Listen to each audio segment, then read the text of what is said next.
All right. There were some indications in the spring that this split within the Republican Party between the more Trump-like candidates and the other ones who would be maybe considered more traditional mainstream conservatives was not a good thing. That split wasn't.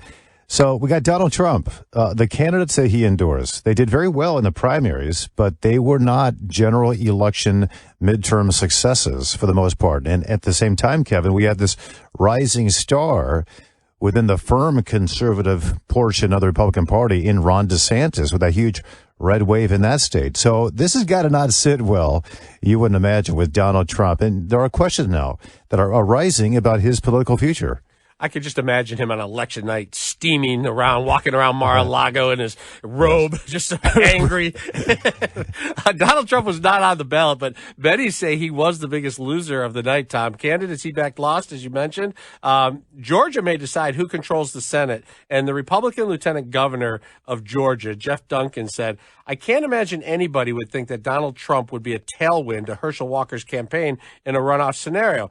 I can't imagine anyone doing that calculus except one person, Donald Trump. And that's the problem when it comes to Donald Trump. Joining us now is Roshini Rashkumar, political strategist and host of the Crisis Files podcast. Good morning, Roshini. How are you?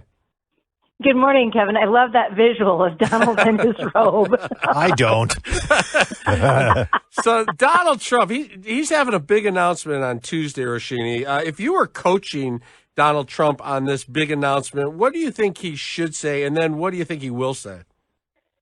Well, if I were coaching him, I would say cancel that announcement and lie low for a few weeks. That's what I would tell him, because the messaging is not really going in his favor. If, as I think a lot of us are predicting, he's going to talk about 2024 and his possible bid for president, I think that could just be such a mess.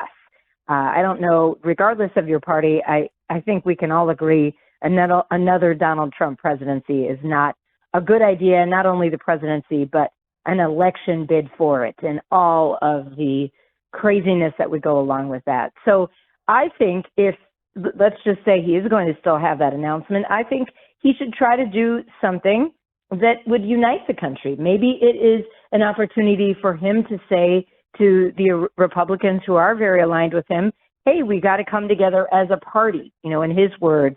And these elections did show that there are definitely fissures for both parties, right, within themselves. But if he is trying to be some sort of chieftain in the Republican world, he's got to bring that party together. So my advice would be, if you're going to still do this press conference, I would have some sort of unification message. I think he's going to come out and blame everybody else and say that if he were on the ticket, boy, everyone would have won everywhere, and it would have been a huge win for the Republicans. I think you're right. I think that's what he should say. I don't think that's what he will say. Tom brought up how well Ron DeSantis did in Florida, really remarkable. What is Ron DeSantis? How does he play into this now on what Donald decides to do? Well, I think he's a strong brand, I mean, for those who believe in the kind of activities and sort of the contrary nature that he and Florida took at the beginning of COVID and throughout COVID. I mean, he won some gambles, and look, he won re-election. So I think he stands in a really good position for someone like a DeSantis or other Republicans who are maybe thought of at least less volatile than a Trump. It's a great opportunity for him to showcase that he could be that main leader in the Republican Party as we head into the 2024 cycle. We question this strategy by the Democrats to make this midterm election all about Donald Trump, because we could see the disingenuousness of it and the mischaracterizations of the entirety of the Republican Party, trying to connect it to the Trump personality in the January 6th committee. And even this latest thing with David DePape, the guy that attacked Nancy Pelosi's husband, as somehow he was a conservative tied to Donald Trump, when he's really this Berkeley, California psychotic drug addict. But looking back now, did that work? And is the Trump brand forever ruined politically because of it? Tom, I'm really not sure that worked, like that the Democrats get a big W for that strategy. I think they had a lot of things going in their favor.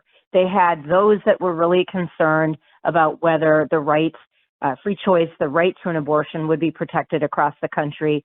They had a lot of things happening that the the Republicans were blowing up on their own. It really had nothing to do with the Democrats. But then in some races were definitely the Democrats were benefited by this dissolution, disruption, chaos on the Republican side. The other is, some of the candidates that Donald Trump chose to back are not the best candidates. I mean, I think we can all agree this is an interesting race in Georgia with this pending runoff.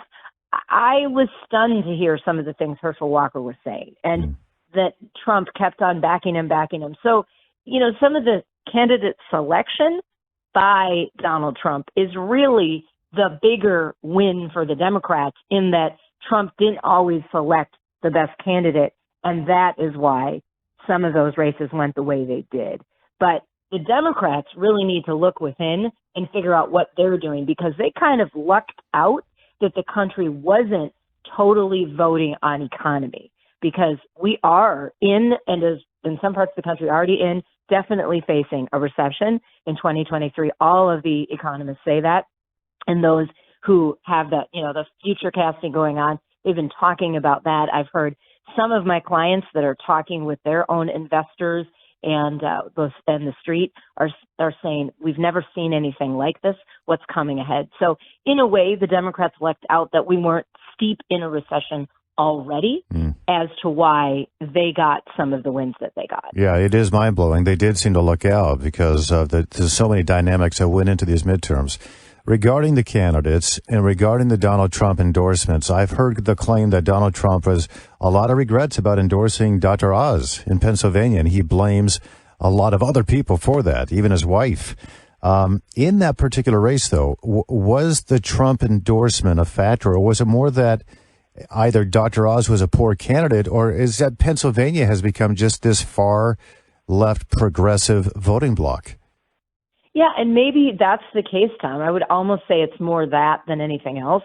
And then when you had Fetterman having that stroke, and there were a lot of people that looked at him as the sympathetic candidate, and this, maybe they saw a lot of themselves, the underdog in him. And Dr. Oz, let's face it, he didn't have always the kindest, most civil things to say after that stroke happened. I mean, he could have come up with better messaging. So I don't know that Dr. Oz was a bad candidate to back in the grand scheme of things, especially if you look at some of the other candidates out there. But that was just such a unique situation. I would have liked to see what would have happened if the stroke hadn't happened with Fetterman. And we would have really had some interesting debates and some dates when both candidates were 100%. That's what I would have liked to have seen. We only have a couple seconds left, but polls show Americans don't want Joe Biden to run again. They also show that Americans don't want Donald Trump to run again. It looks like both are going to run, and no one can really stop them. Do you think Americans are going to become disengaged in 2024, or is it going to be everyone's going to be very engaged? I think there's a lot of disengagement ahead, Kevin. In fact, someone very close to me just said to me yesterday, that was the last election I'm voting in. And that just makes me sad. Yeah. So both parties, we as a nation, those civics professors out there, there's a lot of work ahead, because that is a really sad thing for Americans to be thinking. That's amazing you said that, because I had the same sense. I just felt that on Wednesday, yesterday, all day. Disengagement is already underway. We appreciate your perspective. Roshini Rajkumar, political strategist and host of the Crisis Files podcast. Roshini, thank you so much. Thanks, guys.